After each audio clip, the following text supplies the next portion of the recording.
Hey, beautiful people. So I'm going to go collect our sap now. So actually, to be honest, I filled up probably 3 of these in the last hour, which is really cool. The birch is flowing like crazy because it's April. It's definitely the season for birch. But when it comes to maple, it is end of season. So for every full container of birch sap we're getting about a quarter of maple. Maple's definitely sweeter, but both have very miraculous healing benefits and just nutrition quality. Really good for electrolytes, good for inflammation, good to balance that blood sugar. So much good stuff. So yeah, let's go check out this birch tree.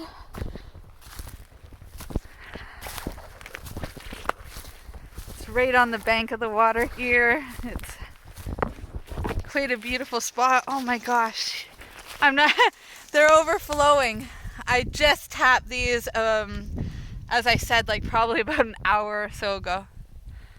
So I just filled up my container. As you can see, there's still half of one left, and that one's like already overflowing. So I'm gonna have to come back out here with bigger jars just so that we're not wasting it all night.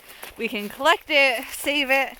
The boys are going to be back out here collecting all the maple sap in the morning. The maple trees are a little bit more scattered than the birch seem to be more closer to the house. So they'll be out here getting that for the morning, and we'll start our day off full of electrolytes and these awesome phytonutrients that are found in this sap. I'm going to head in. I'll grab those other glass containers, the bigger ones, give this to the boys, and I'll talk to you guys soon. I love you.